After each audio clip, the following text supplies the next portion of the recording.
Saya izin share. Sudah nampak ya? Share screen saya. Jadi pada malam hari ini ah, kita akan melanjutkan pertemuan yang sebelum-sebelumnya. Ini kurang 3 section ya. Yang ini adalah section yang keempat dan yang keenam. Ah, yang kami tuliskan di sini adalah ah, guideline ITSA 2024 untuk terapi pada infeksi bakteri resisten yaitu Pseudomonas aeruginosa difficult to treat dan Strenotrophomonas maltophilia. Ini guideline-nya rilis bulan Juli lalu. Ya, ini ada section 4 dan section 6 yang akan kita bahas pada malam hari ini. Ini sudah kita bahas sebelumnya ESBL, AMPC, CRE sudah kita bahas, tinggal 3 terakhir, yaitu yang section 4, Pseudomonas aeruginosa dan Stenotrophomonas maltophilia, section yang keenam. Pseudomonas aeruginosa itu kalau kita tahu ada MDR, ya. MDR Pseudomonas aeruginosa itu didefinisikan sebagai Pseudomonas aeruginosa yang tidak sensitif, tidak susceptible terhadap minimal satu dari 3 golongan antibiotik, ya, 3 kelas antibiotik yang seharusnya Pseudomonas aeruginosa itu secara wild type dia susceptible atau sensitif. Di antaranya golongan tersebut adalah penicillin, cephalosporin, fluoroquinolone, aminoglikosida, dan carbapenem. Jadi apabila ada 3 dari 5 golongan ini, salah satu golongan macam obatnya itu tidak sensitif, bisa resisten atau intermediate, maka dikatakan adalah MDR Pseudomonas aeruginosa.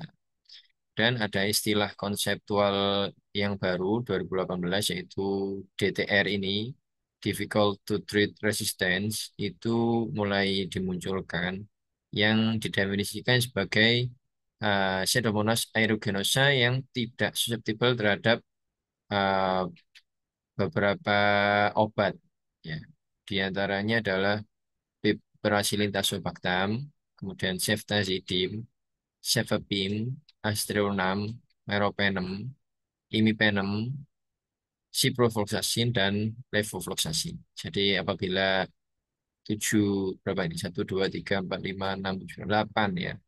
8 ini dia intermediate atau resisten, maka dikatakan DTR.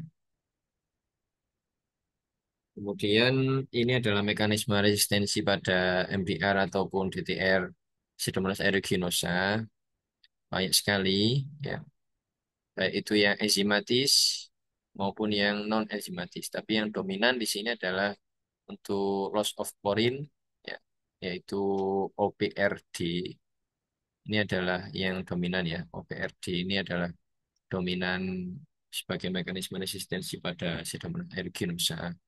Jadi yang harusnya antibiotik itu bisa melewati membran porinnya itu tidak dapat masuk karena dia sedikit ekspresi dari OPRD. Kemudian asam amino substitution ya. Jadi adanya suatu PDC ya. Kalau di sini dikatakan Pseudomonas derived cephalosporinase enzymes. Ini dia bisa terjadi suatu produksi yang berlebih dari PDC tadi atau ada substitusi dari asam aminonya. Ini yang juga dominan sebagai enzimatis pada Pseudomonas aeruginosa, ya. Jadi AMPC ini termasuk golongan yang kelas C ya, kelas C Ambler beta laktamase. Dan kalau kita biasanya yang kita temukan biasanya Pseudomonas aeruginosa selalu resisten terhadap golongan sepoksitin ya, sepoksitin ya. Kemudian apa yang dari golongan eh, tumbler kelas C ini, ya, semoxitin terutama. Selalu kita temukan itu karena peran dari PDC ini. Kemudian eflek PAM ini juga bukan enzimatis ya. Jadi ketika obat masuk, dia dikeluarkan lagi dari sel bakteri dengan eflek PAM ini itu meningkat ya.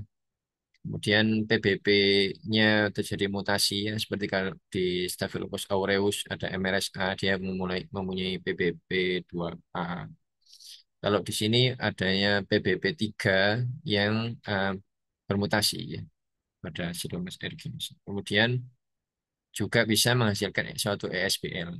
ESBL pada Pseudomonas aeruginosa contohnya adalah beta laktamase oksat 10 ya. Gula oksat 10 ini gennya. Kemudian kalau produksi karbopenimase itu cukup jarang ya pada Pseudomonas aeruginosa. Berbeda pada pembahasannya sebelumnya, CRE, Enterobacterales carbapenemase producing, itu dominan ya pada Enterobacterales atau Enterobacteriaceae. Namun pada Pseudomonas aeruginosa ini tidak dominan, ya, terutama di United States. Tapi di beberapa negara yang lain ini juga cukup banyak ya. Karena kalau di sini dicantumkan adalah di Amerika Latin, di Asia, di Indonesia juga cukup banyak, cukup banyak. Minimal ada lah, ya. Minimal ada. Tapi tetap tidak dominan sih. Yang dominan adalah mekanisme yang non enzimatis, yang tadi porin. Kemudian ada beberapa enzim beta laktamase yang lain, diantaranya adalah GAS. Ada yang menggolongkan GAS ini juga sebagai karbopenamase, ya. Kemudian ada KPC, ini juga karbopenamase, ya. Kemudian NDM, NDM ini termasuk kelas B, kalau KPC ini kelas A. Karbopenamase ini juga eh, ditemukan juga ternyata di sini ya, tapi jarang. Kemudian eh, disarankan oleh ITSA, panel ini maksudnya dari panelnya ITSA. Sebaiknya kalau kita temukan suatu MDR atau DDR Pseudomonas aeruginosa itu juga diuji terhadap beta lactam yang terbaru ya. Jadi maksudnya adalah ceftolozan tazobactam, ceftazidime avibactam, imiminum silastatin relebactam, dan cefiderocol.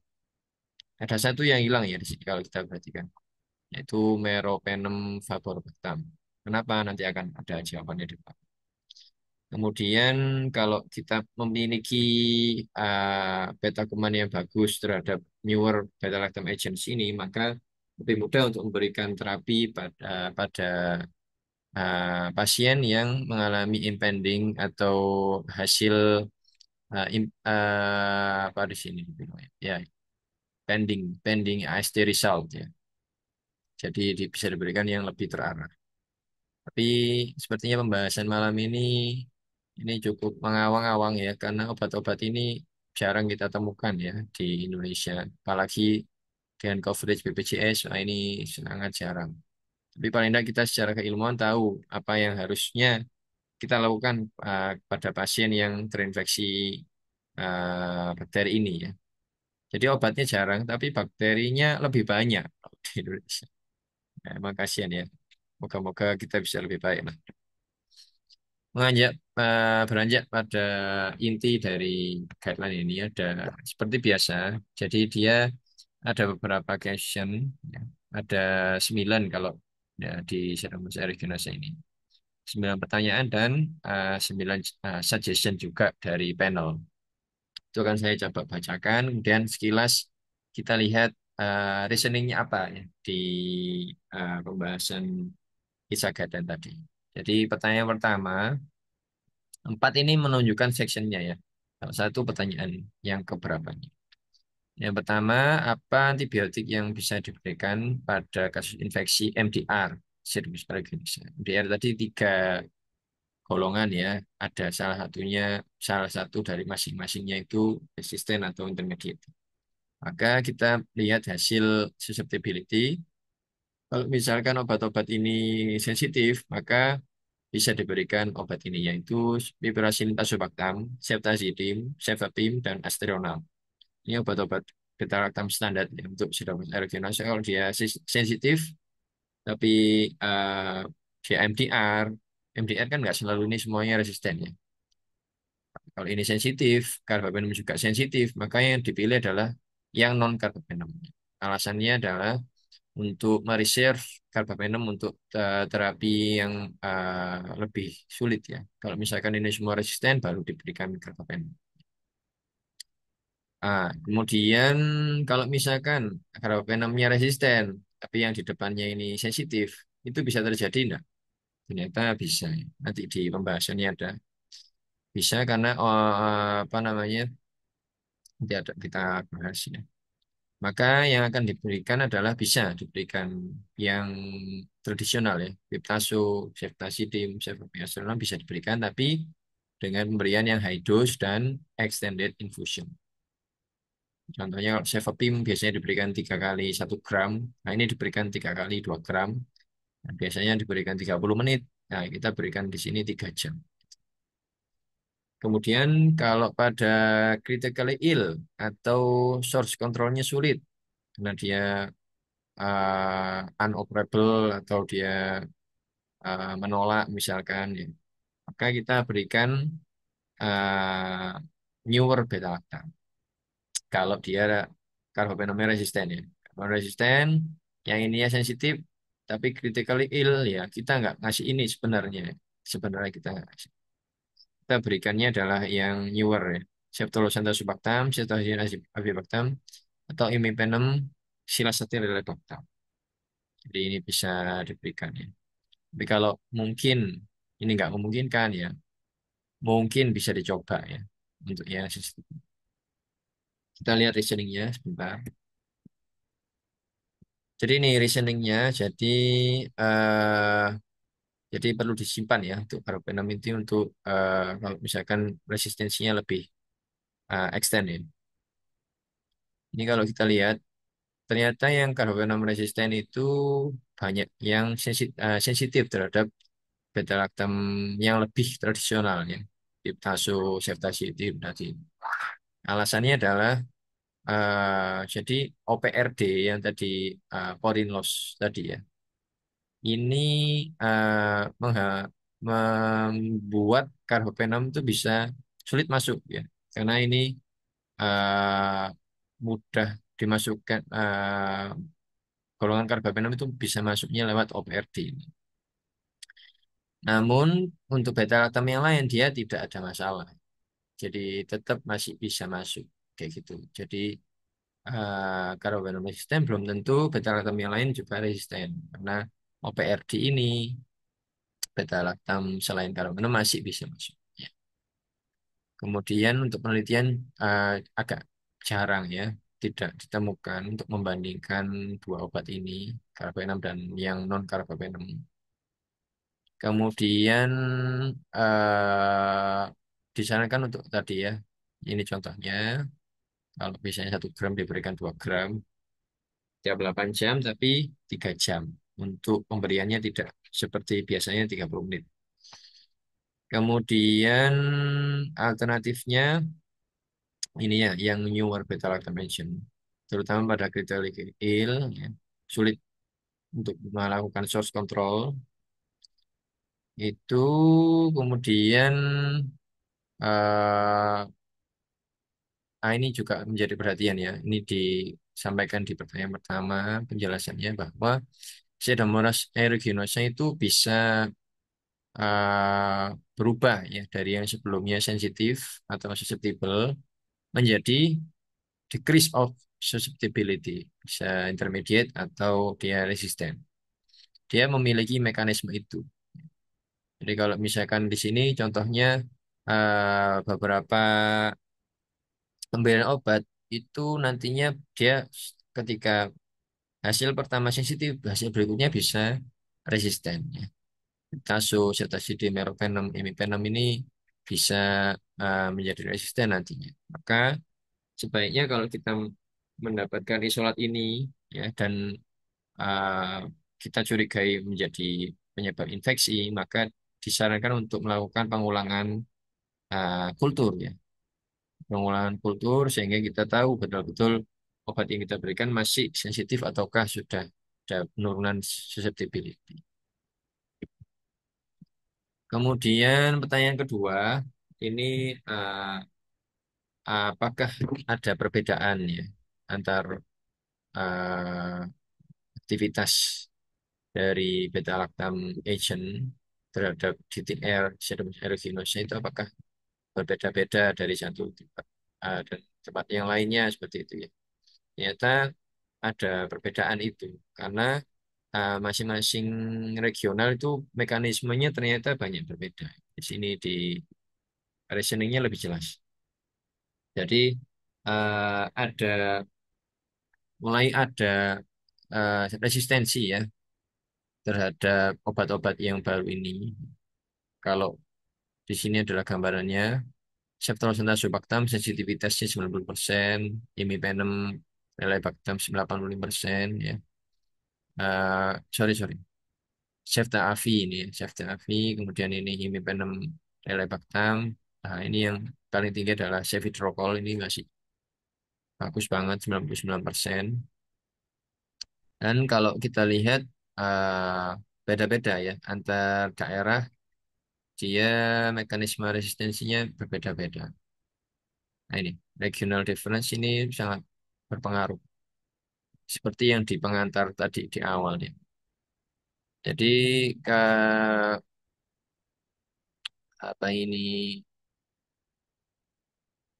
kalau pada yang MBL production producing ya, Pseudomonas aeruginosa yaitu Genfim atau NDM itu obat-obatan yang Septolosan tasubaktam, Ceftazine alifibaktam, Imipenem relebactam ini inhibitornya walaupun dia terbaru ya, relebactam alifibaktam ini nggak bisa ya untuk menghambat aktivitas dari VIM dan NDM ya. Atau dia menghidrolisis ya. VIM dan NDM ini menghidrolisis inhibitor tadi ya. Jadi dia menjadi gambarannya decrease susceptibility ya, terutama pada daerah-daerah yang tadi dikatakan uh, ada prevalensinya untuk menghasilkan ini, di antaranya Amerika Latin ya, dan di Middle East.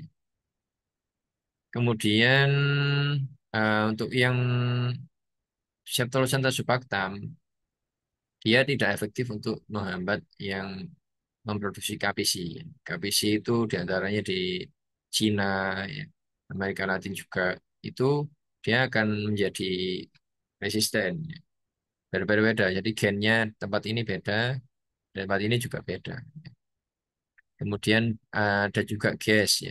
Gas di daerah yang lain, contohnya adalah Spanyol. Ya. Spanyol juga dia berbeda. Itu intinya kayak gitu sih. Jadi ada perbedaan dari daerah, maksudnya itu gen penyandi resistensinya. Kalau di sini dicontohkan adalah resistensi berdasarkan government massa producingnya.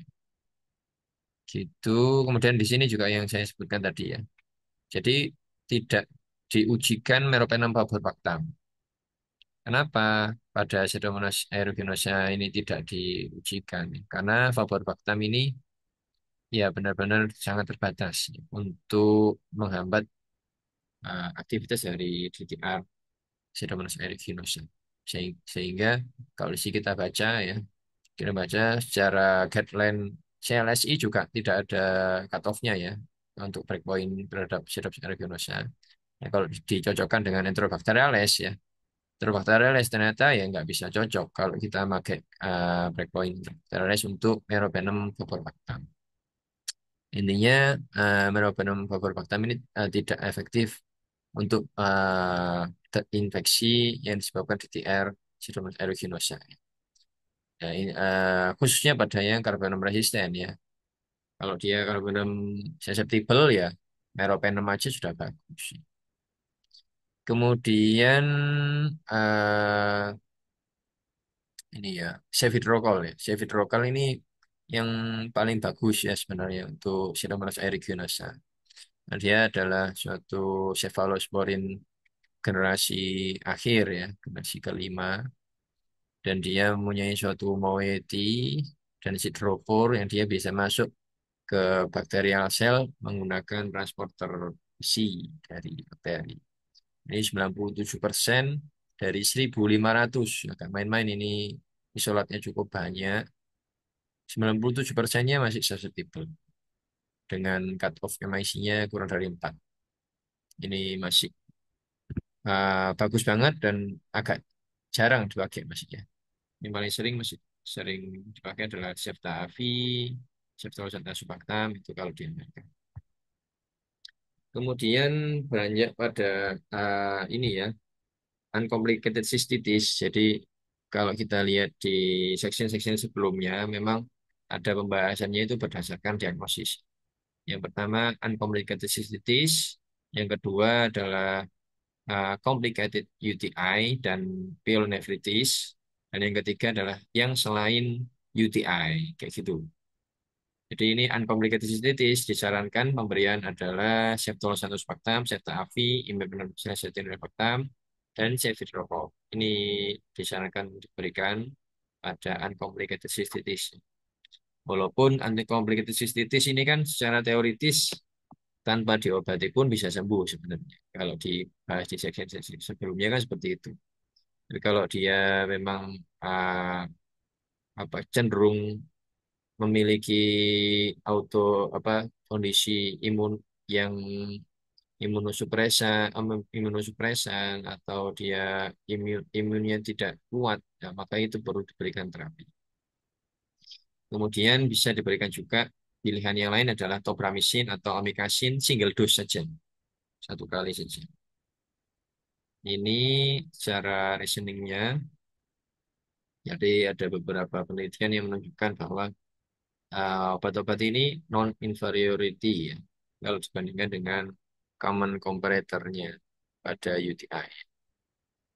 Kemudian untuk tobramycin amikacin ini bagus karena kalau diberikan single dose dia aman saja ya untuk toksisitasnya terhadap ginjal dan dia dibuangnya exclusively. Jadi betul-betul hampir 100% dibuang melalui urin ya. Jadi ini bagus. Kemudian untuk gentamisin sudah tidak ada breakpoint lagi ya mulai 2023 untuk Pseudomonas aeruginosa. Jadi di sini hanya terbatas pada tobramycin dan amikacin. Tapi tobramycin lebih luas ya penggunaannya, bisa yang non UTI. Kalau dia amikacin lebih difokuskan pada UTI. Plazomicin juga tidak ada breakpoint, tidak bisa digunakan ya. Dan colistin. Colistin bukan polymyxin B ya. Kalau colistin itu polymyxin E. Nah, ini dia kalau diinjeksikan, dia kan merupakan prodrug. Prodrug, kemudian dia ketika di urin, dia baru aktif sebagai drugnya ya, sebagai bentuk aktifnya dari colistin. Nah, ini bisa diberikan, tapi ada kecenderungan untuk nefrotoksik ya, colistin ini. Kemudian untuk fosfomycin yang bisa diberikan secara oral ini tidak disarankan diberikan ya karena dari penelitian ada clinical failure yang dia tinggi ya karena ada FOSA gene yang ini hampir semua Pseudomonas memiliki. Itu kemudian kita lanjut pertanyaan yang keempat untuk yang complicated UTI atau pyelonephritis ini diberikan sama ya. Ceftriaxona subactam, Ceftavi, Imipactam, dan Ceftriaxona sama. Tapi untuk alternatifnya ini bukan single dose tapi dia once daily atau pramicin atau amikacin. Listeningnya hampir sama. Nah ini kalau pada complicated UTI diberikannya once daily, dia aman saja ya, aman saja dan bisa sebagai untuk melanjutkan terapi ya. Jadi misalkan sudah diberikan obat-obat yang high end beta lactam dan kita butuh untuk mencapai waktu target tertentu untuk terapi, maka ini bisa sebagai terapi sulih. Jadi bisa dibuat sebagai terapi sulih. Nah, misalkan juga bisa untuk rawat jalan gitu ya. Dan ketika dia sambil rawat jalan 1 kali sehari itu kan tidak menyulitkan sekali ya untuk diberikan secara rawat jalan. Itu jadi bisa diberikan itu sebagai terapi sulih. Kemudian, sorry, benar ya. Pertanyaan kelima, nah ini yang selain UTI, non UTI. Contohnya ya infeksi intraabdominal atau infeksi CNS, infeksi luka, ya, sepsis, ini termasuk di yang non UTI. Diberikannya Septolosan tazobactam, Cefta Avi, Imodium silasidilactam. Ini adalah disarankan untuk diberikan ya. Sedangkan Cefidrokol dia sebagai alternatif ya, lebih disimpan ya, kalau Cefidrokol. Untuk reasoningnya, rasionalnya, bahwa kalau kita lihat eh, obat-obatan ini ya, Ceftriaxone Tazobactam, Zeta Avi, Imermin ini adalah bagus ya. In vitro activity-nya bagus. Kemudian dari studi observasional juga bagus. Clinical trial-nya juga secara data baik ya. Dan kalau untuk clinical trial yang membandingkan antar agent ini belum terlalu banyak ya. Sehingga belum bisa dipilih mana yang lebih bagus di antara tiga ini. Kemudian ini ada penelitian membandingkan polymyxin atau aminoglutamic base dengan septolosata surfaktam dan dia ternyata clinical outcome-nya cukup bagus pada septolosata surfaktam ya. Walaupun tidak di sini signifikan ya, statistiknya signifikan ya karena jumlah sampelnya cukup besar. Kemudian meta-analisis juga dilakukan. Septavi dibandingkan carbamazepine base ini memang eh, lebih tinggi ya untuk clinical respon yang bagusnya ya. Walaupun tidak terlalu jauh banget ya. Kemudian ceftolozam tazobactam dibandingkan ceftavi, ini mortality-nya hampir sama. Ceftolozam tazobactam dan ceftavi 40%. Namun ini memang penelitiannya cukup banyak banyak terbatasan ya, terbatasan berdasarkan AST-nya lengkap ya. Ada polimikrobial ya. Jarang yang infeksi high inokulum. Ya. Pasiennya mendapat kombinasi terapi dan dosis septolosantospektrum juga suboptimal. Kemudian ini juga masih clinical trial yang bandingkan yang uh, ini karbohidrat non susceptible ya maksudnya. Pada imidamycin acetilirobactam itu 81% dibandingkan dengan yang imidam kombinasi dengan kolistin 63%. Ini eh, keberhasilannya ya. Yang ini lebih tinggi ya. Walaupun ini tidak signifikan, tapi perbandingan yang cukup jauh ini mungkin kalau dia sampelnya dinaikkan bisa menjadi signifikan. Kemudian Cefidrokol. Nah, ini Cefidrokol ini termasuk yang paling bagus untuk terapi memang. Eh, ini kalau di penelitian dibandingkan dengan polymyxin base ini 18% sangat rendah dibandingkan dengan yang ini ya terapi yang selainnya ya. Tapi ini nggak ada tulisannya dibandingkan ya. Intinya ini adalah yang untuk di Cefidrocol arm ya. 18% cukup bagus. Itu kemudian eh, ini dibandingkan ya. Walaupun tidak eh, outcome-nya tidak membaik secara maksimal beda di sini. Kalau kita lihat ya ini hasilnya hampir sama dengan yang newer beta lactam inhibitor hampir sama. Jadi bisa sebagai alternatif kalau dia ada intoleransi kemudian inactivity dari obat-obat yang beta lactam inhibitor yang lainnya yang tadi. Ya. Jadi lebih disimpan di sini. Itu kemudian pertanyaan yang nomor 6, kalau misalkan Pseudomonas aeruginosa ini adalah suatu MBL producer ya. MBL ini memang cukup menyulitkan pada terapi ya, karena semua inhibitor beta laktamase itu nggak mempan ya, bisa dihidrolisis oleh MBL ini. Maka yang disarankan adalah safe protocol. Reasoningnya ya ini ya, jadi semua beta laktamase inhibitor resisten ya, pada MBL producer Pseudomonas aeruginosa. Kalau misalkan kita temukan isolat yang ini semuanya resisten, kita perlu curigai ini adalah uh, possible MBL producer. Nah, kalau MBL ini dia susceptible-nya terhadap cefiderocol.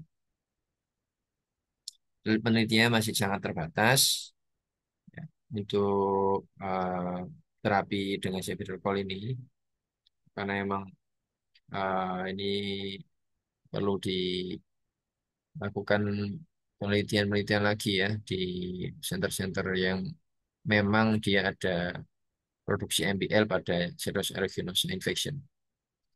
Nah, ini contohnya ini kecil-kecil ya sampelnya, 7 pasien gitu ya.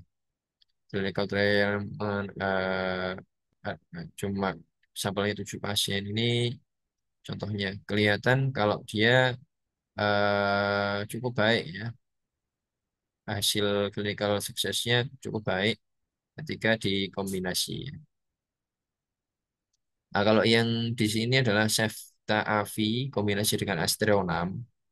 Ini gambaran di beberapa in vitro data dan case report. Ini cukup baik pada MBL producer. Walaupun kalau misalkan kita lihat ya dibandingkan dengan kemarin ya waktu kita bahas CRE, memang MBL ini kan semua beta lactamase inhibitor akan dihidrolisis termasuk avibactam ini ya. Avibactam. Namun MBL tidak bisa menghidrolisis Astreonam. Makanya Cefta Avi dikombinasikan Astreonam, harapannya Astreonam ini bisa tidak dihidrolisis oleh MBL, sedangkan Avibactam bisa melawan ya, tidak dihidrolisis oleh ESBL lain yang dihasilkan oleh suatu isolat, suatu bakteri. Ya. Biasanya kan dia punya MBL, tapi ada beberapa ESBL yang lain ya, kayak OXA berapa, bisa 10 tadi. Nah, itu bisa di inhibisi oleh Avibactam gitu. Jadi sebenarnya yang diharapkan bukan ceftanya ini ya, tapi Astreonam Avibactam. Tapi kalau pada Pseudomonas aeruginosa agak berbeda dengan Enterobacterales ya. Karena kalau dia pada Pseudomonas aeruginosa yang cukup dominan adalah yang non enzimatiknya. Jadi Astreonam walaupun dia lolos, tapi tetap nggak bisa ke PBB3 dari bakteri Pseudomonas ini karena dia eh, bermasalah yang non enzimatiknya ya. Karena contohnya porin tadi ya, terus eflakpam.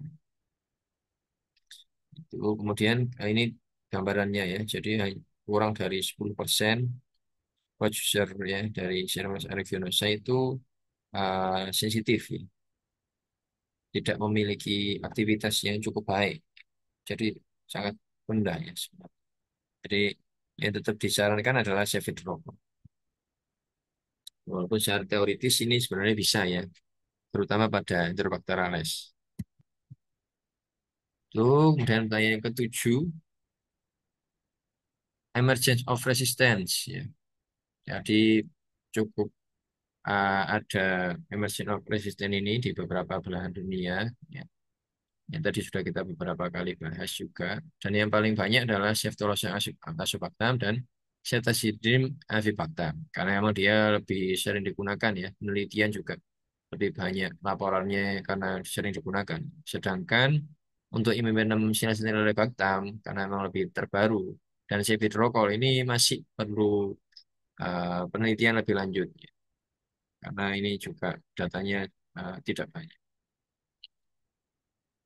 Ini rasionalnya ya pada pertanyaan yang ketujuh ini beberapa sudah tidak efektif ya, terutama kalau dia sudah pernah diberikan sebelumnya. Kalau dia sudah pernah diberikan Ceftaroline sebelumnya membaik, ternyata dia terjadi infeksi Pseudomonas aeruginosa lagi. Biasanya dia sudah resisten. Gitu. Jadi ini mekanisme resistensinya, nah, di antaranya itu yang tadi PDC ya, pada Pseudomonas subactam ini adanya PDC pada Pseudomonas itu jadi subsequent infection. Sebelumnya sudah pernah diinfeksi DTR ini, kemudian diberikan terapi Ceftaroline contohnya. Dan dia infeksi lagi DTR Pseudomonas aeruginosa lagi. Uh, kemungkinan kemungkinan akan ada suatu resistensi terhadap Ceftaroline. Kemudian ada juga cross resistensi antara Ceftolozane tazobactam dan Ceftaroline ini ya, karena dia secara struktur ya agak cukup mirip ya antara Ceftaroline dan Ceftolozane tazobactam ini. Ini beberapa temuan ya bahwa 50% pada 15 hari terapi itu dia akan menjadi resisten ya pada infeksi Pseudomonas aeruginosa. Di sini contohnya menggunakan Ceftolozane tazobactam. 15 hari 50%-nya dia sudah resisten. Luar biasa. Kemudian 80% dia resisten Ceftaroline ya. Walaupun dia belum pernah diberikan Ceftaroline sebelumnya. Tapi diberikannya adalah Ceftolozane tazobactam ya di sini. Luar biasa ya, ada cross resistant juga. Kemudian ini ya Ceftolozane tazobactam dia ketika sudah pernah diberikan ada 79% dari 14 pasien di cohort ini adanya emergence of resistance terhadap Ceftolozane tazobactam tersebut. Luar biasa. Dan untuk imipenem memang dia sangat terbatas datanya.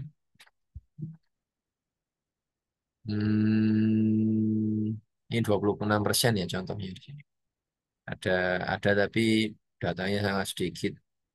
5 dari 19, jadi sampelnya cuma 19 pasien saja. Kemudian ini ada 31 pasien sebagai sampel juga. Tidak ada yang dia resisten ya. Setelah diberikan immunoglobulin dia 0 dari 31 mengalami suatu resistensi ketika setelah diberikan ini ya.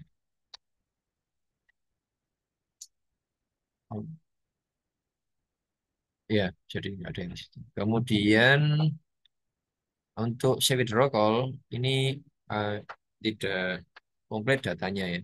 Cukup sedikit data yang ada, hanya sampelnya kecil dan resistensinya cukup rendah ya 6%. Walaupun ini datanya incomplete dibilangnya.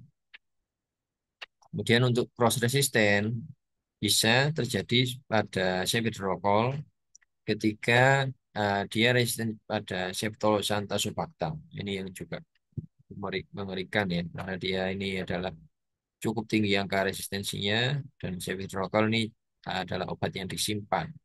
Dan harapannya ini banyak sensitif ya. Ternyata ada cross resistant pada 21% isolat.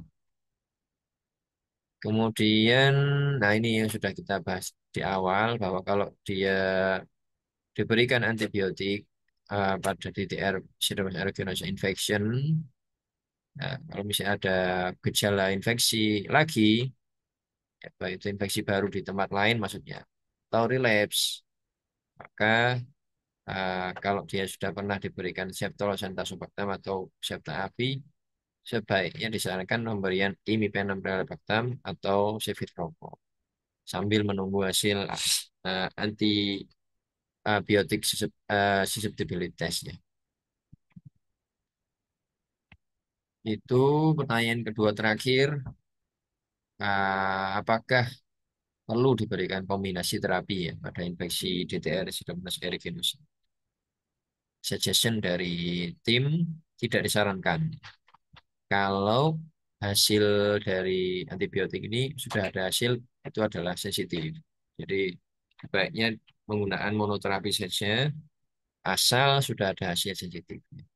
Tapi kalau di empirik memang masih ada tempat ya. Contohnya di sini kombinasi dengan aminoglikosida golongan topramycin ya. Masih ada tempat. Tapi kalau misalkan dia sudah ada hasil, nah di sini gambarannya dia tidak ada keuntungan ya dibandingkan dengan monoterapi di studi ini, maka memang disarankan untuk menghindari adverse eventnya juga ya. Kalau dia kombinasi pasti dia lebih meningkat adverse eventnya. Disarankan untuk monoterapi saja. Itu kemudian dia juga tidak menemukan suatu keuntungan survival rate ya. Dan toksisitasnya juga meningkat kalau dia dikombinasi. Itu kemudian kalau misalkan semua beta lactam itu sudah resisten, maka bisa diberikan topramycin kalau dia sensitif. Dan dikombinasi obatnya yang tadi sudah resisten ya, di antaranya adalah ceftriaxone, yang ini high end ini resisten, tetap masih bisa digunakan, tapi dengan syarat dikombinasi dengan topramycin. Cukup sulit ya kondisinya seperti ini kalau kita temukan di Indonesia. Nah, cara milihnya gimana? Ini ada namanya, ada yang bilang ini namanya indeks MIC ya. Putra Agung sering menyebutkan ini. Jadi MIC-nya dari yang resisten semua ini mana yang paling mendekati susceptible. Misalkan breakpoint-nya kalau di sini kasih contoh ya. Ceftolozam tazobactam, dia MIC-nya tinggi ya, di atas 128 per 4. Ya, ini kan inhibitornya ya, tazobactamnya. Kemudian impenemnya dan relebactam, MIC-nya 4 per 4. Ini nggak terlalu tinggi. Maka walaupun ini harusnya dicocokkan dengan breakpoint ya, breakpoint dari susceptible atau resisten, maka ini kelihatan dia lebih intermediate ya dibandingkan dengan yang ini kan tinggi banget MIC-nya. Ini bisa dipilih sebagai kombinasi. Ya, begitu.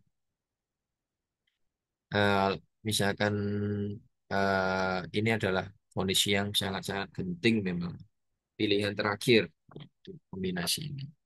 Kalau misalkan ini juga resisten gimana?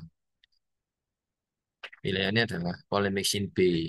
Polymyxin B dikombinasikan dengan yang tadi ya, newer beta lactam.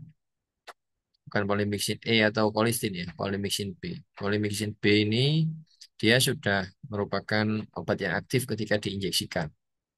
Dibandingkan dengan colistin, kalau colistin itu dia untuk urinary cukup bagus ya. Kalau polymyxin B ini lebih pada yang non urinary ya.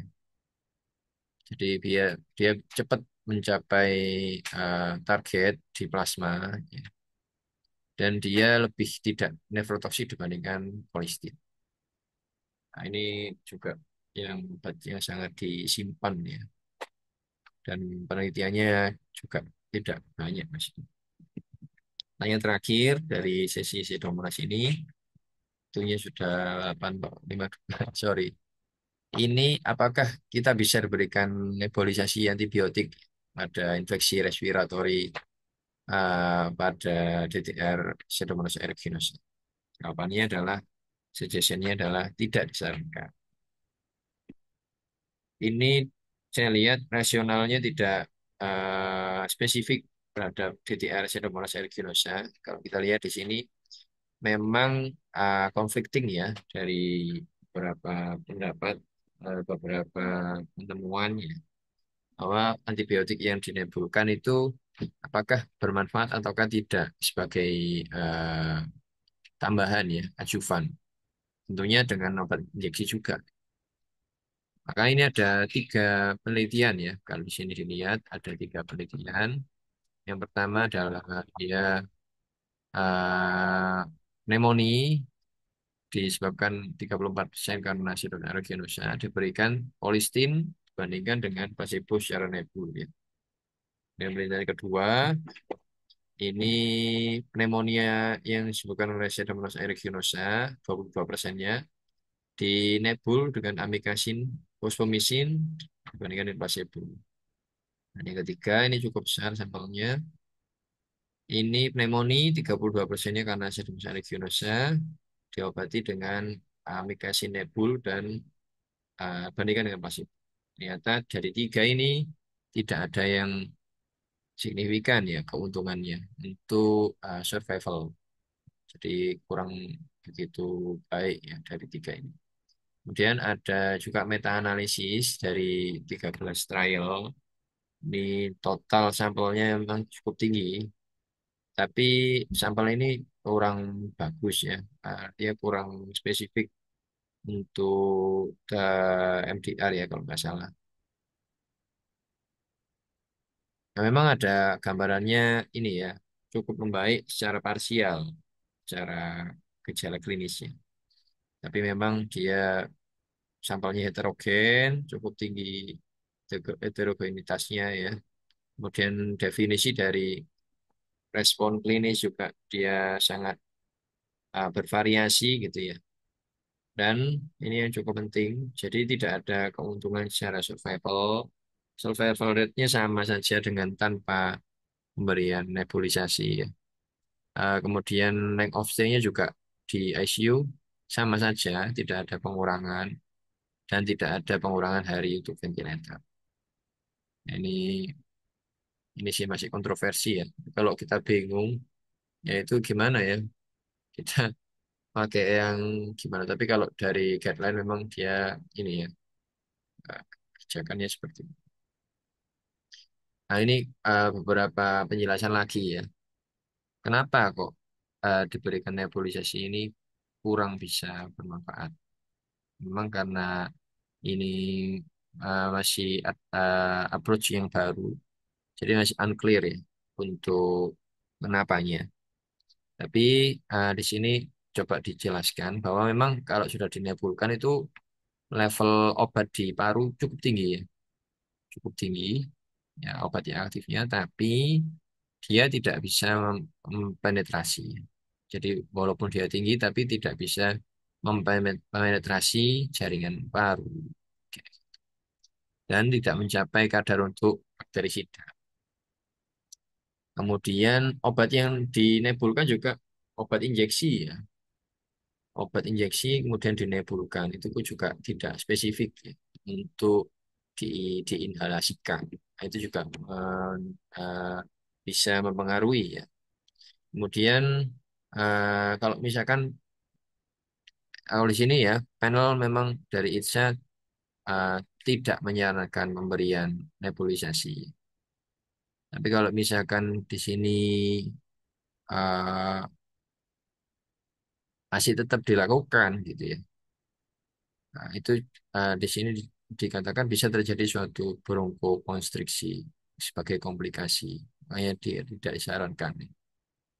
Tapi kalau kita dilihat waktu kemarin kita bahas guideline ITSA juga ya 2016 tapi untuk VAP dia ada tempat untuk ajuvan ya memang 2016.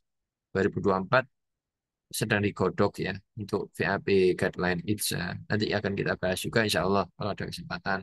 Kemungkinan yang mengikuti ini ya karena ini yang terbaru. Kalau di 2016 guideline ISA juga itu masih ada tempat untuk nebulisasi antibiotik. Itu saya lanjutkan untuk sorry, sorry. Conclusionnya ya. Conclusion ini dari 9 pertanyaan. Nah ini yang perlu diingat yang tadi panjang-panjang nggak usah mungkin ya. Jadi ada infeksi karena MDR, Pseudomonas aeruginosa. Kita lihat hasil susceptibilitasnya dulu. Kalau yang non carbapenem ada yang sensitif kita gunakan.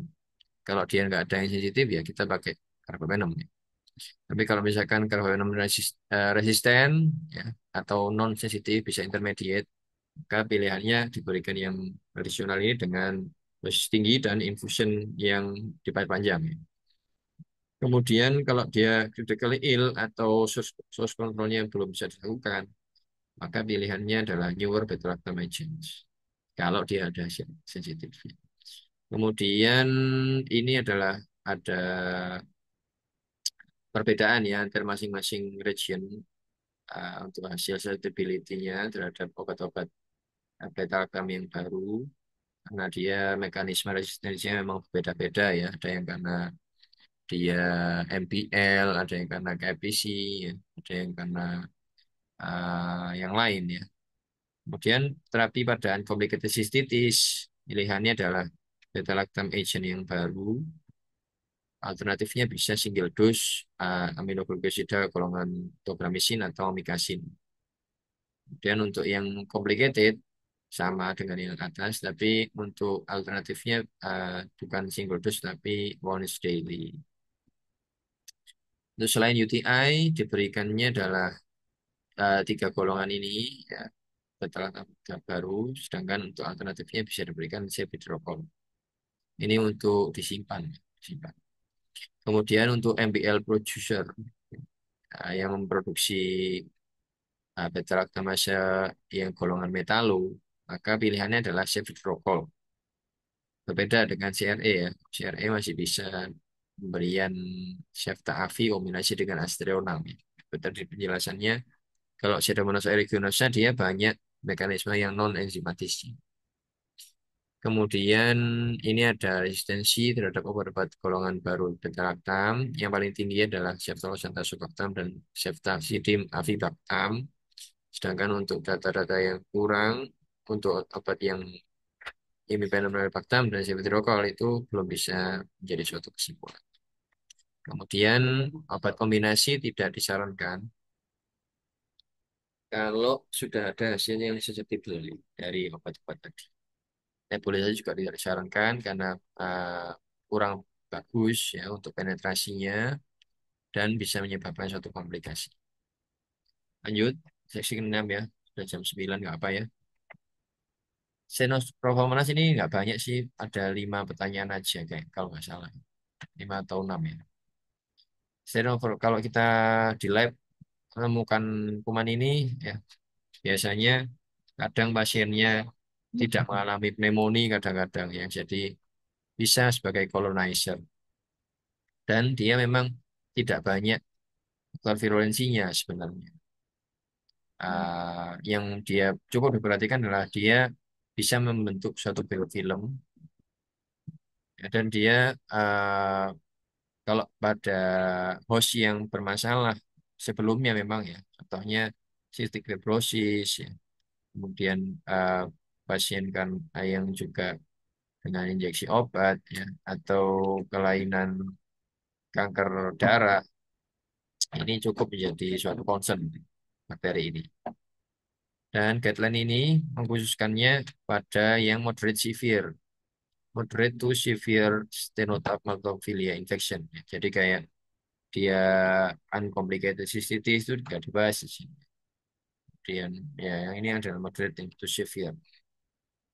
Jadi ya masalah pada Stenotrophomonas maltophilia infection ini memang bermasalah seperti pada Acinetobacter baumannii yang akan kita bahas berikutnya.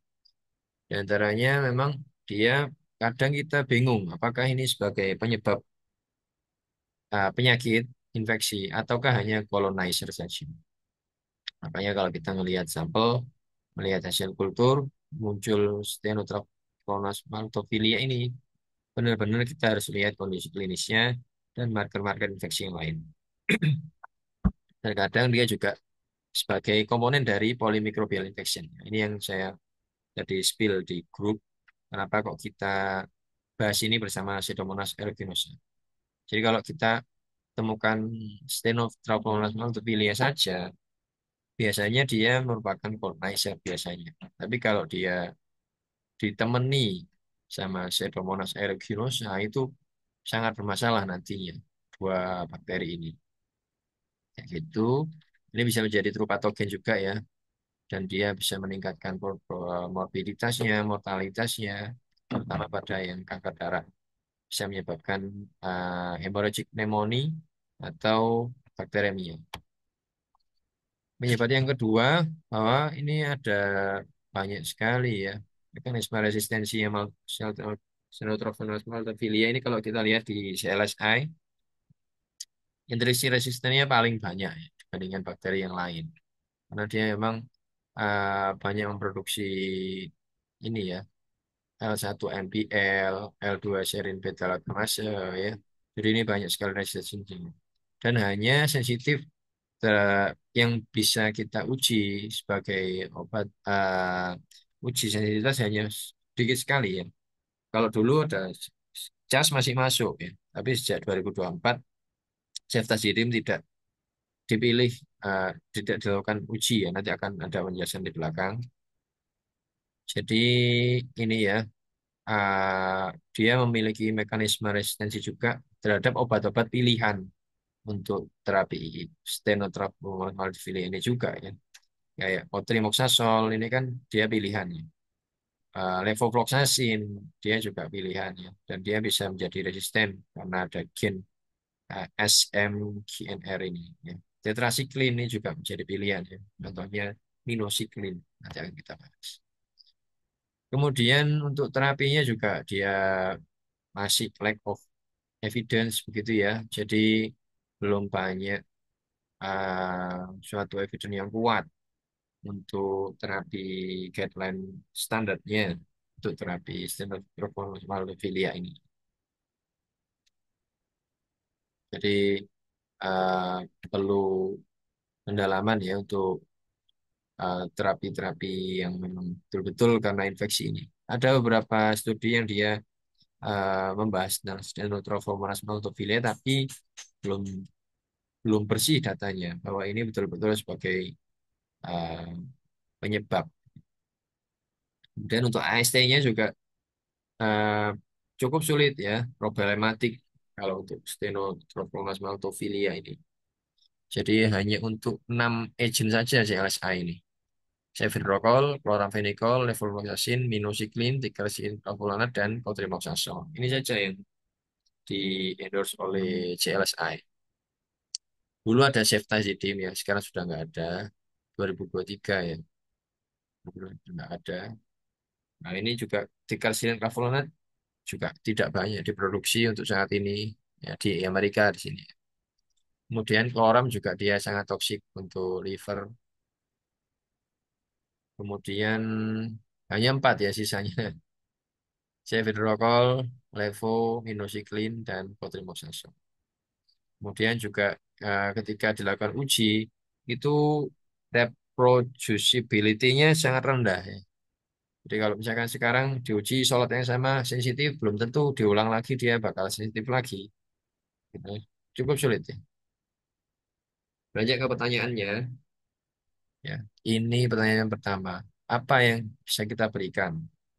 Secara umum, kalau ada infeksi karena Stenotrophomonas maltophilia, ya. Jelasnya ini harus kita tegakkan dulu betul-betul infeksi atau bukan. Bukan. Kalau dia bukan infeksi ya nggak usah diapa-apain ya kan. Tapi kalau dia infeksi ya harus kita obati. Jadi ada dua pilihan di sini. Yang pertama adalah kita pilih dua di antara 4 tadi ya. Antara ceftriaxone, minocycline, otrimoxazole, atau levofloxacin, kita pilih dua. Biasanya ceftriaxone sebagai backbone ya. Ceftriaxone selalu dipilih kalau dia sensitif dan sisanya 3 itu dipilih sebagai kombinasinya. Atau yang pilihan yang kedua adalah kombinasi dari Cefta-Avi dan Astreonam. Listeningnya sedikit saya bahas. Sorry, ini masih Grab. Karena kita lewati ya. Grab ini kayaknya ini ya jadi penutup yang cukup bagus ya kalau kita bahas Acinetobacter baumannii di pertemuan terakhir insya Allah. Kita lewati ini adalah sesinya ke-6 Citrofilomalafilia ya. Jadi reasoningnya yang penting adalah perlu ditegakkan ya sebagai infeksi. Kalau nggak infeksi ya jangan dikasih obat. Kemudian datanya memang sangat kurang ya untuk masing-masing ini kalau dibandingkan itu datanya masih kurang. Kemudian kalau secara teoritis ya kalau ini secara teoritis memang kalau kombinasi dia lebih bagus ya dibandingkan dengan yang monoterapi. Ini oh sudah diteliti ya, investigasi. secara in vitro cukup bagus ya, kalau dikombinasikan dibandingkan dengan monoterapi saja. Kalau secara klinis memang dia sudah pernah dibandingkan ya ini monoterapi dengan kombinasi dan hasilnya uh, masih sangat terbatas ya dan conflicting. Jadi kurang bisa diambil kesimpulan gitu ya. Karena memang sampel size-nya sedikit, selection bias, heterogenitasnya juga tinggi ya, mikrobial mixed infection ya, terapinya juga kadang-kadang kombinasi ya sulit. Dan ini ada yang multicenter memang cukup besar datanya ya, tapi observasional saja. 307 pasien diberikan terapi kombinasi ya. Ternyata memang tidak berhubungan ya kalau di sini ya. It was not associated with reduced overall fertility mortality. Tidak berhubungan dengan penurunan dari kematian ya. Tapi di sini memang datanya walaupun besar sampelnya, tapi observasional saja. Kemudian untuk yang imunokompromis ini cukup berbeda ya. Untuk angka kematiannya cukup berbeda yang kombinasi ya. Pada severely ill juga dia berbeda.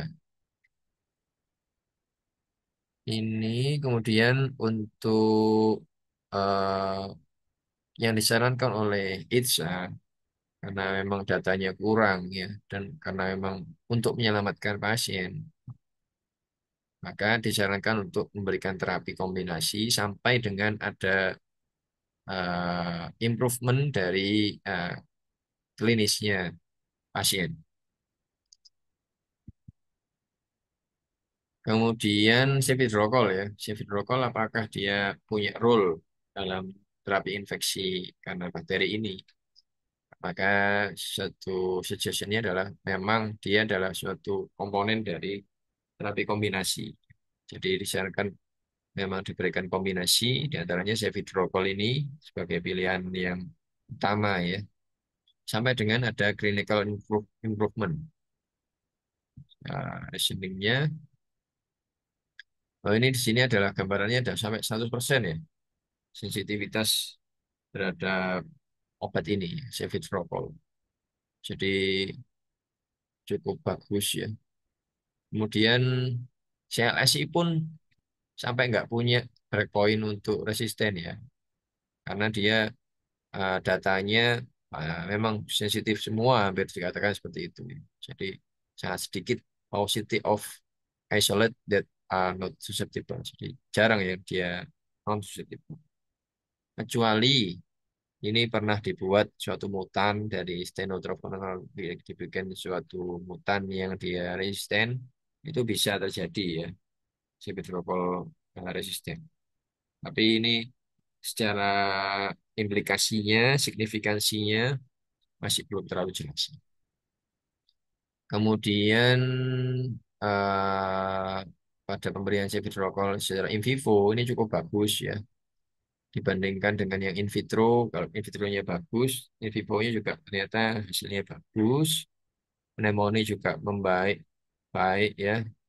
Eradicate-nya bagus dibandingkan dengan Kotrim. Kotrim itu cuma 25% dia yang sembuh. Sedangkan untuk Cefidrokol 87% ya, sangat signifikan. Kemudian ini juga sangat terbatas ya, masih terbatas untuk pemberiannya secara case report bahkan sangat terbatas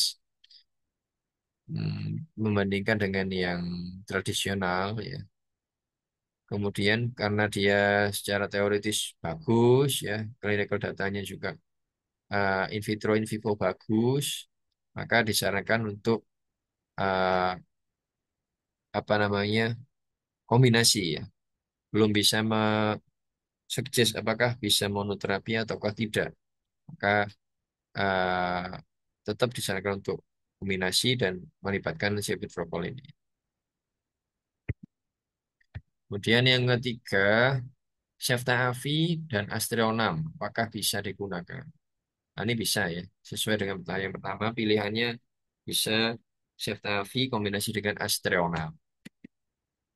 Ini reasoningnya, jadi ada aktivitas dari tadi ya, beta laktamase yang L1 dan L2 yang secara intrinsik dimiliki oleh Stenotraphonas ini. Ya, intinya adalah dia Septa Avi dan Astronam ketika dikombinasi dia akhirnya bisa melewati ya, enzim-enzim ini ya, enzim-enzim yang menghidrolisis ini dan bisa mencapai PBB target dari Stenotrophos maltophilia yang ditarget oleh obat tersebut. Walaupun memang dia datanya nggak terlalu banyak ya untuk ini, tapi secara teoritis dia bisa masuklah untuk diberikan terapi ini. Namun kalau dari laporan ya, ini adalah clinical trial yang fase 1 ada peningkatan liver enzyme sampai dengan 40% pada pemberian ini. Kayak kita perlu pantau untuk fungsi livernya. Itu kemudian pertanyaan yang keempat, pemberian derivatif dari tetrasiklin ya. Di antaranya adalah minocycline yang dipilih ya. Tidak ada untuk pilihan yang lain ya. Jadi ini adalah minocycline saja yang diberikan high dose. Jadi bukan dosis yang biasa. Ini bisa sebagai pilihan kombinasi terapi. Sesuai dengan pertanyaan yang pertama tadi, ini beberapa penelitian yang menjadi dasar bahwa dia cukup tinggi ya untuk susceptibilitasnya 70 sampai 90%.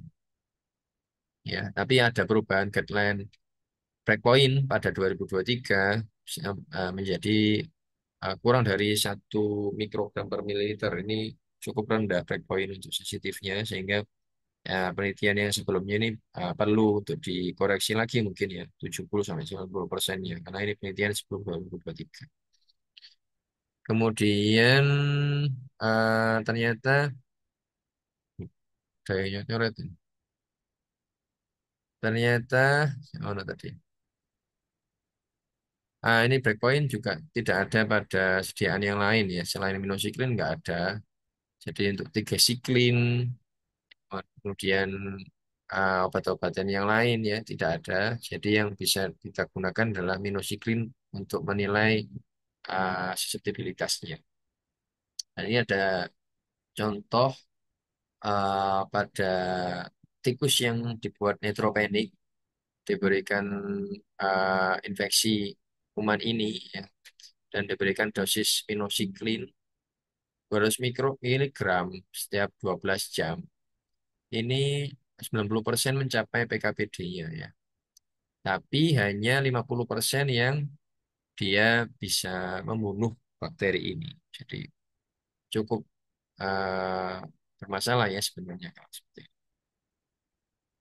Ini coretannya nggak apa-apa ya. Kemudian datanya juga sangat terbatas ya.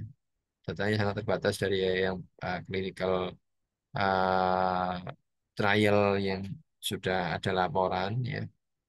Kemudian sampel saya juga kecil. Kemudian eh, kalau dibandingkan dengan Kotrim, Kotrimoxazole atau levofloxacin, ini tidak ada suatu inferiority ya. Jadi cukup sama hasilnya untuk clinical outcome-nya.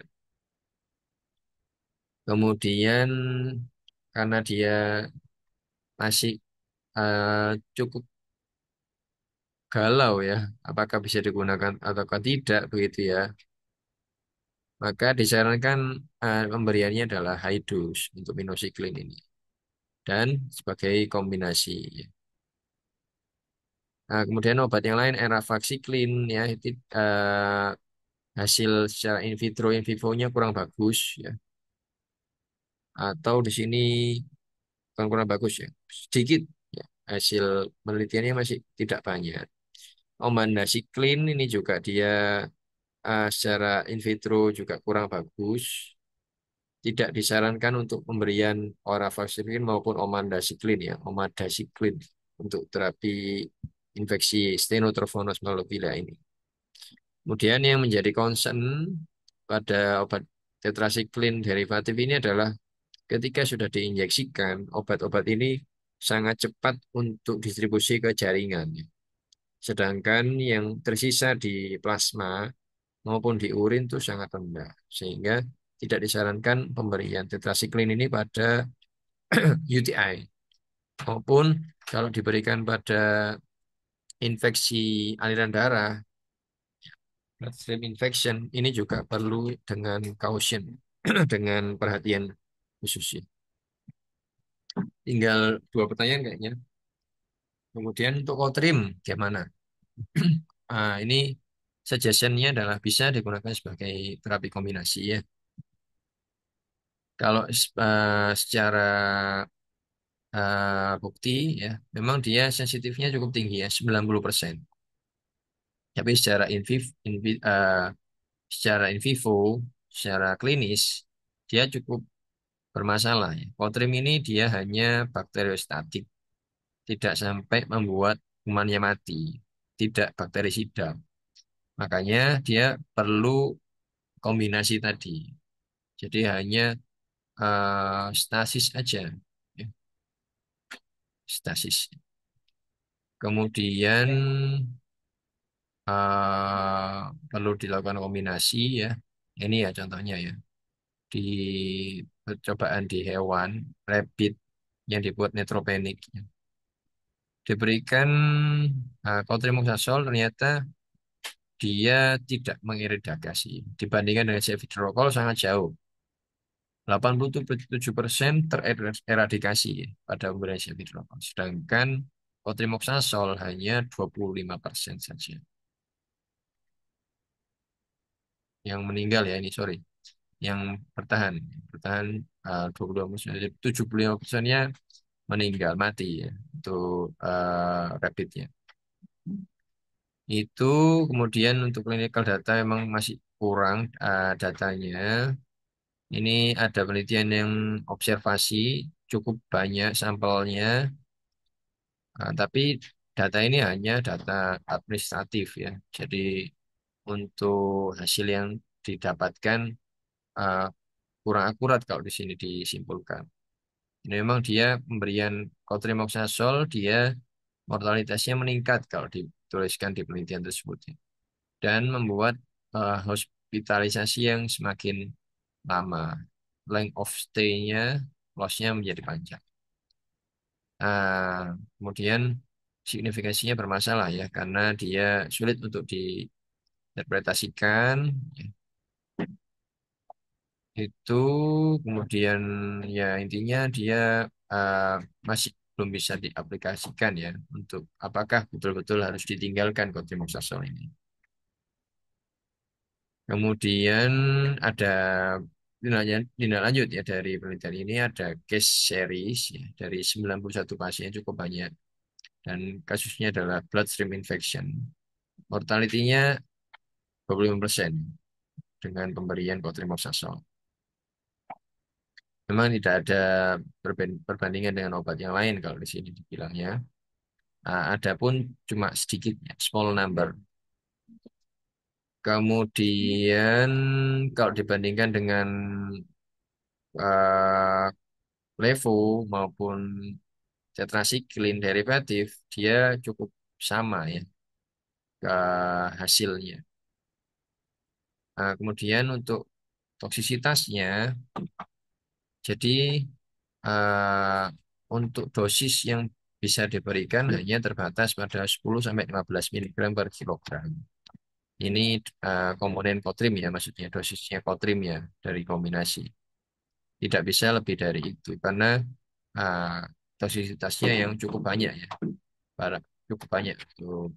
Kemudian dose respon relationship-nya juga uh, tidak terlalu nampak ya pada pemberian kotrim ini. Itu kemudian dengan dosis ini ternyata dia tidak sampai bakteriosida, hanya bakteriosis saja ya pada Stenotrophomonas maltophilia yang terbukti susceptible, terbukti sensitif sebenarnya. perlu dilakukan kombinasi. Kemudian pertanyaan nomor 6, dua terakhir kayaknya insya Allah.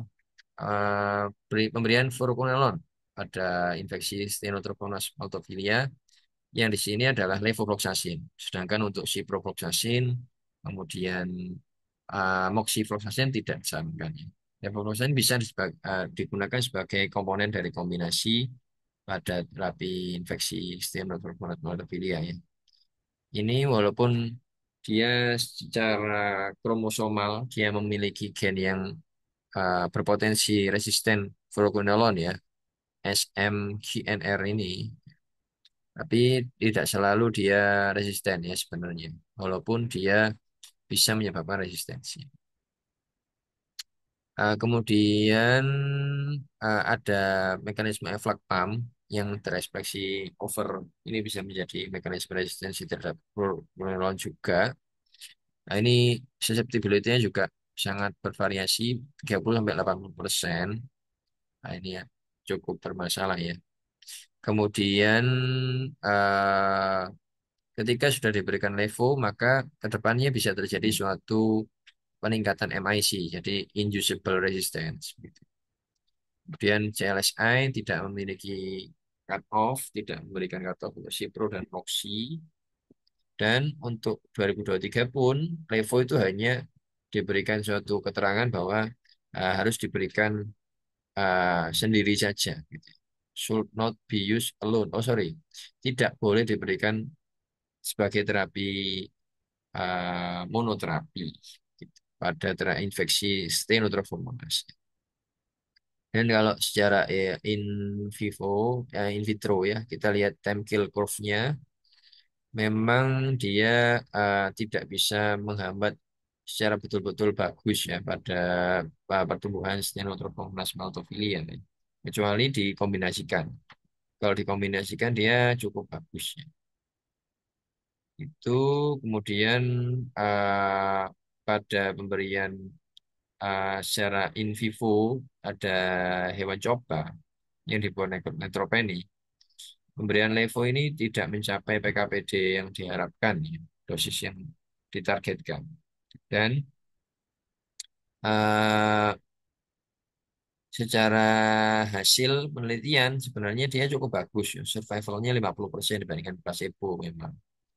Pada kondisi yang pneumonia hemorragik pada Stenotrophorus maltophilia pada hewan coba. Ya. Kalau misalkan dia dikombinasikan, maka dia cukup bisa menambahkan value gitu ya dikatakan di sini. Jadi di sini difokuskan adalah pemberian levofloxacin. Ini penelitian yang cukup besar. Meta-analisisnya dari 14 observational studies membandingkan di antaranya adalah fluoroquinolone dengan Cotrim. Ya, kalau ini di sini adalah 50% pemberian yang diberikan fluoroquinolone dibandingkan yang diberikan cotrimoxazole itu sama 50% juga ya mortalitasnya bersama.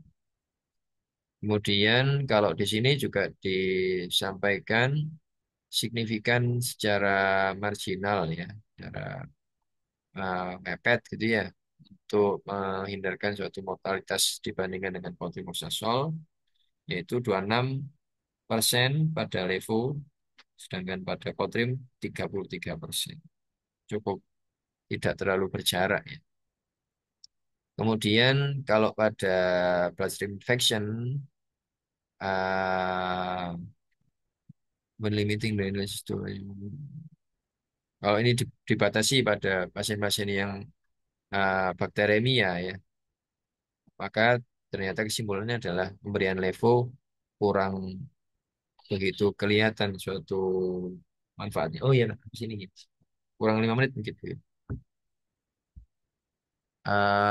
Itu kalau misalkan di sini ya dikatakan di penelitian yang lainnya levo bisa memberikan suatu efek protektif terhadap mortalitas infeksi Stenotrophmonas ya. Kemudian di sini penelitian yang lainnya juga tidak ada suatu non inferiority ya, tidak suatu hasil yang kurang baik dibandingkan dengan terapi yang lainnya, diantaranya Dapotrium atau tigecycline. Kemudian ini saran dari panel dari ITSA bahwa sebaiknya memang diberikan sebagai kombinasi terapi ya. Levo masih bisa digunakan tapi sebagai kombinasi terapi, bukan monoterapi. Itu kemudian pertanyaan yang terakhir, nah ini, apakah masih ada tempat untuk pemberian ceftazidime sebagai terapi? Ternyata suggestionnya adalah ceftazidime sudah tidak disarankan untuk pilihan terapi karena infeksi Stenotrophmonas maltophilia. Karena adanya suatu gen beta lactamase intrinsik. Intrinsik maksudnya secara wild type dia dimiliki oleh Stenotrophmonas maltophilia ya. Sebelumnya kan ceftazidime dilaporkan bukan intrinsik resisten ya, ada Stenotrophmonas maltophilia sehingga ada breakpointnya ya, di CLSI sampai 2022 itu masih ada. Sedangkan 2023, 2024 kalau nggak salah sudah nggak ada ya untuk ceftazidime-nya. Karena dia emang sudah dikatakan tidak efektif, tidak aktif dalam terapinya. Reasoningnya pendek aja ini ya, karena dia memang memiliki intrinsik beta lactamase L1 dan L2 ini. Sehingga kemungkinan besar ceftazidime ini inefektif untuk diberikan.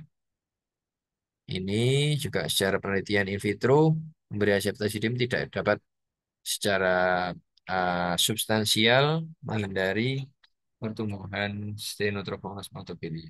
Ini bibit. Itu kemudian dihapus dari ini ya breakpoint CLSI untuk ceftazidime.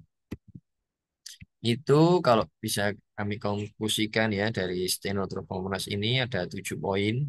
Yang pertama secara general guideline ini membahas untuk moderate to severe infection disebabkan oleh Stenotrophmonas maltophilia. Bisa dua pilihannya.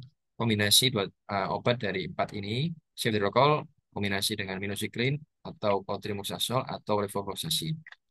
Nah ini kalau di Indonesia mungkin yang paling mungkin kan ya levocotrim. Mino ini nggak ada ya, jarang. Kalau tigecycline ada ya di Indonesia, tapi di sini nggak ada breakpointnya dan belum terbukti bisa digunakan. Ceftriaxone ini juga masih uh, agak sulit ditemukan. Suara saya terdengar ya? Kok aku ada ini ya, terangannya suaraku bermasalah. Kemudian bisa juga diberikan kombinasi ceftazidime avidactam dan aztreonam. Yang kesimpulan pertanyaan yang kedua, ceftriaxone. Ceftriaxone itu bisa disarankan sebagai pilihan terapi kombinasi ya. Kemudian ceftavi aztreonam ya sesuai dengan ini ya. Pertanyaan yang pertama bisa juga sebagai kombinasi. Kemudian minocycline secara high dose juga bisa sebagai kombinasi. Kemudian cotrimoxazole bisa sebagai komponen kombinasi. Ya. Opsional terapi ya. Levofloxacin juga bisa sebagai kombinasi terapi. Sedangkan ceftazidime sudah tidak disarankan untuk pilihan terapi pada infeksi stenosis. Sekian, terima kasih atas perhatiannya. Ini masih ada yang bertahan nggak ya? Kalau ada kurangnya, saya mohon maaf. Kalau ada yang bermanfaat, ya itu karena kita sama-sama belajar diskusi di sini. Monggo, teman-teman ada yang mau eh, disampaikan, ditanyakan, atau kita bahas? Silakan. Tentunya ini senior-senior kami mempunyai pengalaman yang lebih banyak ya. Monggo bisa membahasnya. Biasanya kalau di lab ini paling banyak ditemukan ya Pseudomonas, Stenotrophomonas, terutama pada ventilator associated pneumonia sering kita temukan. Kadang beberapa kali saya temukan dia sendirian ya, Stenotrophomonas maltophilia dan kita kadang lihat tidak ada suatu progresivitas dari pneumonia ya. Nah, itu berarti biasanya suatu kolonisasi saja. Jadi sangat penting kita bisa melihat juga kondisi klinisnya, baik itu melalui electronic medical record atau secara langsung di ward. Tidak ada yang dibahas lagi sepertinya. Terima Mas kasih mau karena ini. tanya Mas, Oh ya ya, Dokter Meta. Wah ini senior saya ini. Ampun suhu. makasih Mas sudah diundang. Ini Siap, Mas, aku mau siap. tanya Mas, tadi pembahasannya itu yang terkait Pseudomonas itu ya Mas ya, itu kan saya lihat bisa ya kayak monoterapi dengan misalkan meropenem gitu ya. Nah, cuman ini kan saya baca dari beberapa referensi itu dia kan harus ada anti pseudomonalnya ya Mas ya, yang golongan cephalosporin. Nah, itu apakah bisa misalkan kita itu mengkombinasikan ataukah mungkin hanya satu saja sudah bisa tuh Mas kalau untuk yang tadi yang disampaikan bisa meropenem itu. Itu gimana ya Mas ya? Soalnya kan restriksi juga meropenem itu. Siap. Tapi Terima kasih mungkin pertanyaannya. ini Mas ada tambahan dikit Mas. Nah, gimana juga kalau misalkan sudah resisten semua gitu loh Mas. Ini soalnya di tempat saya itu, aduh nggak tahu deh, pusing. Ini kok anu ya, kayak gini ya maksudnya. Soalnya memang pemakaiannya sudah ugal-ugalan juga dan Nah itu. kebetulan saya kan rujukan gitu. Jadi eh, namun rujukan nih yang belum kayak Sutomo gitu. Jadi antibiotiknya kan kalau di Sutomo banyak ya Mas ya jenisnya. Kalau di sini sudah Hmm. paling meropenem, kemudian yang kayak ceftazidime ya nggak ada yang avibactam itu nggak ada ya ceftazidime biasa gitu. Jadi cuma itu aja Mas. Mohon arahan mungkin. Makasih. Terima kasih Dokter Meta, Mas senior saya ini yang ngajari saya ketika masih apa. Jangan Monggo. gitu lah. Dari hadirin senior-senior sekalian, monggo Dokter Nadif atau Dokter Tiar, monggo bisa kasih insight mungkin. Kalau dari guideline saya ini memang ya, kita lihat eh, sebelumnya ini ya, kalau MDR itu didefinisikan sebagai eh, jadi ada obat-obatan yang anti sedomonal memang. Ini yang saya eh, garis bawah ini ya. Ini adalah obat-obatan yang anti sedomonal. Antaranya penisilin. Penisilin kalau golongannya adalah piperacillin ya. Penicillin tazobactam. Kemudian cephalosporin. Cephalosporin ini golongannya ada ceftazidime ya. Kalau ceftriaxone, kemudian cefotaxime kan dia tidak mempunyai efek anti sedomonal. Kemudian fluoroquinolone. Fluoroquinolone ini yang memiliki anti sedomonal itu adalah levofloxacin. Sedangkan Cipro dia tidak memiliki gitu contohnya. Aminoglikosida, aminoglikosida itu ya amikasin ya. Itu biasanya kalau aminoglikosida punya anti sedomonal semua sih. Kemudian karbapenem, kalau karbapenem selain ertapenem dia memiliki efek anti sedomonal ya. Di antaranya imipenem, meropenem itu memiliki anti sedomonal.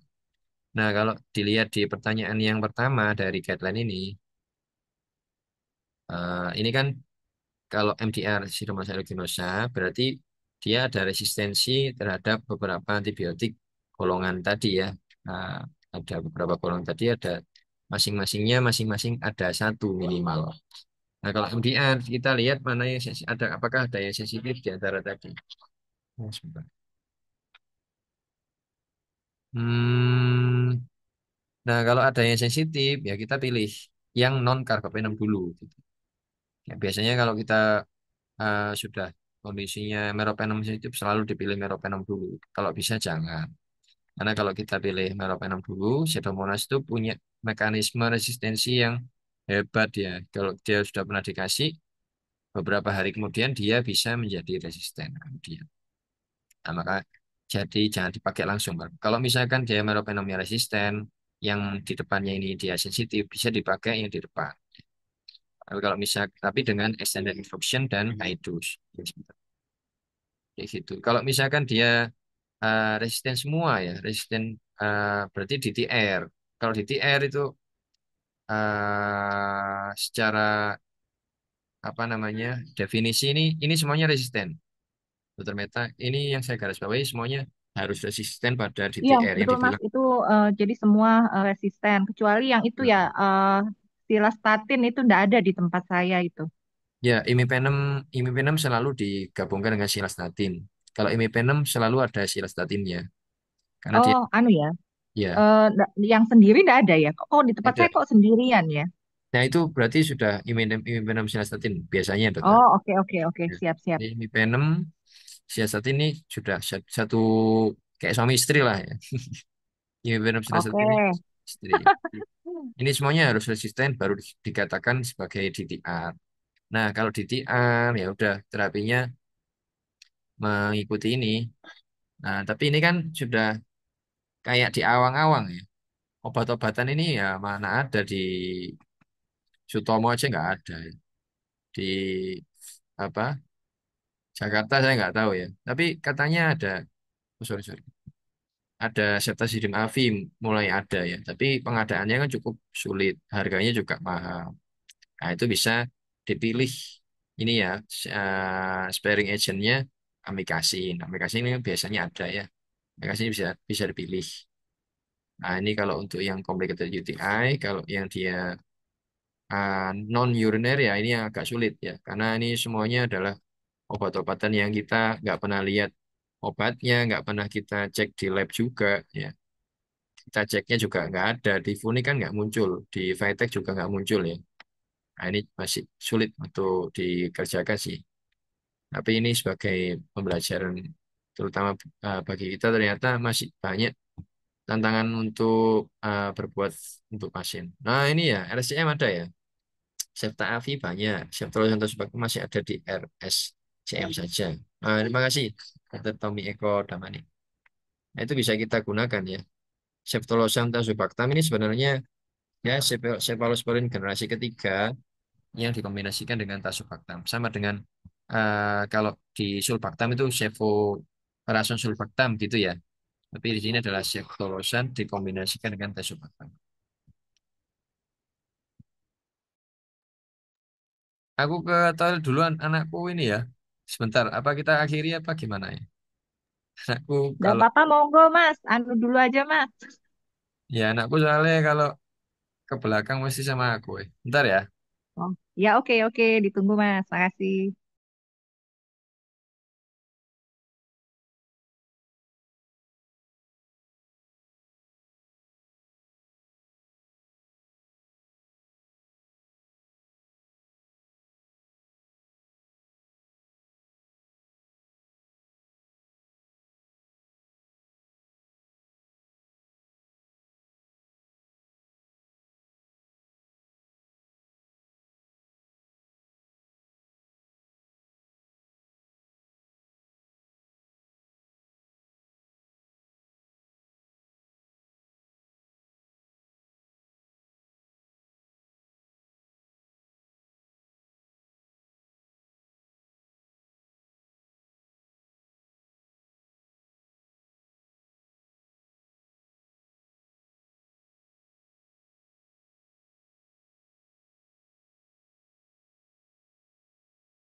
Ya, sorry. Ya, ini Dokter Tommy mikro RSCM ya.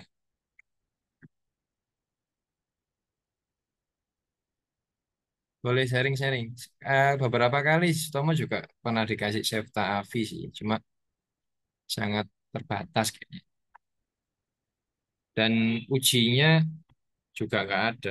Kita pernah ada DIS untuk pengujian Septazidim Avibactam, tapi itu settingnya masih penelitian sih. Jadi tidak rutin dilakukan uji DIS tadi ya. Sedangkan di CLSI juga nggak ada breakpointnya ya untuk Septazidim Avibactam. Ya, jadi harus pakai dilusi kalau nggak salah. Sedangkan ya cukup sulit ya untuk melakukan uji tadi.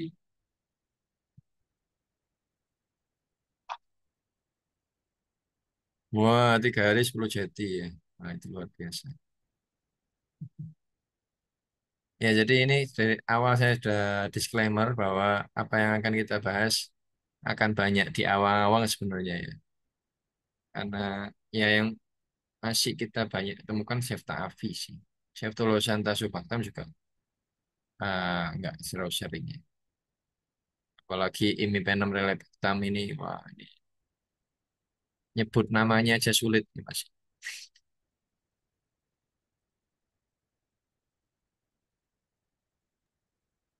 Terus ini ya Mas ya, ini saya sih tanya aja ya mungkin ada pengalaman teman-teman Oh, nggak terkait apa-apa, Dokter Tommy. penggunaan cefepin ya, cefepin pada pseudomonas itu ya. Itu kok saya sih yang nggak tahu ya, ini perasaan saya aja ya. Kok pasien-pasien saya tuh yang tak kasih cefepin itu kok nggak ada yang efeknya positif gitu loh. Terutama yang DTR tadi ya, yang DTR tadi itu Hmm. saya kombinasi gitu ya, cefepin misalkan dengan amikasin karena semuanya kan sudah nggak sensitif begitu ya. Nah itu Hmm. kok kayaknya kok sampai saat ini belum ada yang responnya positif gitu loh. Cefepin ini Ya, apa teman-teman ada nggak yang punya pengalaman ya penggunaan cefepin pada pseudomonas ini ya? Kok kayaknya kalau secara klinis itu kok nggak ada yang kalau ceftazidime itu bagus itu, terutama yang itu dosisnya di sevapimnya sensitif ya, Mbak. enggak resisten Mas kan semuanya resisten toh Mas. Aku Semuanya jadinya resisten. iyo. Heeh. Ya, oke. Harusnya secara teori ya, itu ada uji ininya nggak? Apa? Yang ini obat-obat ini diuji nggak ya? Yang nggak ada Mas. Nggak Soalnya ada kan kalau ya? di tempatku itu Praktek ya? kalau Eh, sudah nggak di- ada obatnya itu nggak mungkin diuji. Jadinya diuji yang ada aja. iya iya. Kalau ini tadi kan di reasoningnya ya, lihatkan lagi. Sorry. Jadi tadi kan dibilang kalau kolistin diuji nggak ya? Harusnya ada kan kolistin. Nggak punya ya Mas. Jadi nggak Nggak diuji diuji. nggak? Oh, Diuji. oh. Nggak diuji karena nggak ada. Oh, nggak diujikan ya. Oke. Heeh. Mana tadi? Ya, ya, ya. Kalau secara teori memang harusnya yang obat-obat tadi diuji, tapi kan sulit ya. Di sini diuji aja nggak bisa. Kadang-kadang kalau kita berikan obat, ya itu pilihannya harusnya Cefta Avi dikombinasi Aztreonam, Mbak. Kalau Cefepime ya jelas mendal, karena ya nggak bisa. Nah ini ya contohnya. Gimana ya? Kalau selain Septa Avi, Astreonam itu yang Nah bagus ini. dengan apa ya? Kalau Astreonam itu masih bisa kayaknya di tempatku itu dia ada mungkin nggak banyak gitu, tapi ada gitu Ya, ya. Astreonam. Kalau Aztreonam harus dikombinasi itu. Kalau Aztreonam aja ya agak sulit, karena dia Itu ya bagusnya dengan apa ya Mas ya? Astriona biasanya itu kan dia ESBL bakal terhidrolisis, Mas. Jadi Pseudomonas itu biasanya memang dia banyak mekanismenya tetap punya ESBL juga, tapi dia kan nggak dominan. Tapi kalau dikasih Astrionam aja, dia tetap akan rusak sih. Astrionam itu kena ESBL-nya dia. Nah, makanya perlu dikombinasi Avibactam. Avibactam. Kalau dia ada, Selain itu Mas, soalnya nggak ada ya. Selain itu, nah ya sulit ya. Nah ini kalau di sini ya, kalau nggak ada yang sensitif semua, bisa diberikan tobramycin. Tobramycin tapi kan kita juga nggak punya ya. Iya, nggak Kalaupun ada. tobramycin itu sensitif gitu di sini. Nah, tapi dikombinasi juga dengan obat-obat ini tadi, Ceftaroline dan seterusnya tadi. Kalau Ya, kalau Sevta dengan Astreonam itu ada tempatnya enggak? Ceftazidime avibactam, Enggak, bukan Ceftazidime saja. Saya di tempat saya adanya Ceftazidime saja. Kalau yang dengan Avibactam itu ceftazidime enggak sama ada. Astreonam ya Iya. nggak bakal bagus sih kalau Oh, oke. analisisku. Karena kan Mhm. dia bakal resisten. Iya, iya, iya. Kena ininya beta laktamasenya si AMBC itu dia bakal rusak Iya, iya, iya. gitu. Jadi memang agak sulit ya. Nah, kalau misalkan nggak bisa ya pakai polymyxin B, polymyxin B ini. Tapi yo agak Enggak sulit. ada, Mas. Enggak Nah, ada. biasanya apa itu VAP ya Mbak? Iya, Mas, WAP. Hmm. Wih, di sini itu aduh Pseudomonas itu luar biasa itu Mas di ICU itu. Jadi Hmm. lebih dominan Pseudomonas daripada Aciba dia. Oh gitu ya. Mm-mm. Gak ada yang bertahan ya. Diteliti Pak oh, jadi profesor. Nah itu Mas, aku kan nyoba-nyoba Mas ya. Maksudku aku coba yang ada gitu lah Mas. Aku kalau ceftazidime itu tak kombinasi sama amikasin. Ceftazidime 2 gram ya, 2 gram per 8 jam itu tak kombinasi itu dengan amikasin itu bagus Mas. Cuman Hmm. kalau yang makanya saya bilang kalau yang cefepin itu kok enggak gitu loh. Padahal kan kalau dari segi golongan apa-apa itu kan anu gitu loh Mas. Versi Itu yang 4 ya. jadi pertanyaan saya, iya. Kok Iya, harusnya kan lebih bagus gitu, kok malah enggak bagus gitu. iya, iya. Iya. Halo dok, Monggo Dokter kalau Tommy. kalau kalau sudah DTR, kenapa pilihannya malah CVP gitu loh? Kenapa nggak di kalau kalau saya ya, kalau saya sih biasanya saraninnya meropenem 2 gram, dikasihnya extended infusion dalam berapa 3 jam gitu. Itu kan biasanya lebih baik dikombinasikan dengan apa aja gitu loh, entah amikasin, entah apa gitu loh. Iya, iya, iya. Itu kayaknya Itu kalau lebih bagus ya, Dokter Tommy ya, Biasanya responnya untuk ya. semua biasanya untuk semua karbapenem resisten sih ada beberapa guideline sih begitu ya.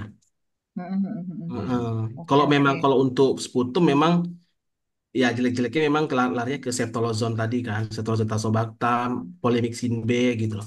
Kalau holistin kan memang lebih bagus memang sebenarnya ke UTI, tapi memang klinisi banyak juga ngasih ke pneumonia gitu. Sebenarnya holistin sih bagusnya cuma ke UTI sih ya kalau literatur ya. Oke, ya, oke. ya. Makasih masukannya Dokter Tommy. Ya, Terima kasih Dokter Tommy. Mungkin ada yang mau dibahas lagi. Terima kasih yang sudah bertahan sampai jam 10 kurang 7 menit. Hampir 2 jam berarti. Kita Kalau nggak otaknya kosong nanti. Kebanyakan stres lihat pasien, otaknya kosong. Harus ikut saya yang ikut ini saya. thank you, thank you. Makasih udah diadakan rutin ya. Ya, terima kasih. Pasienmu kemarin membaik ya, Dokter Neta. Akhirnya bagus dengan ceftazidime, Mas.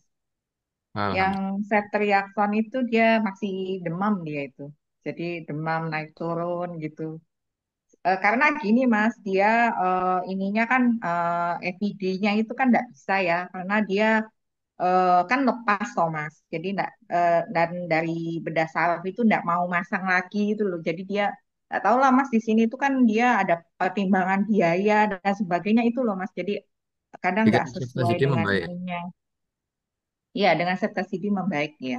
Alhamdulillah. Jadi kemarin kita sempat diskusi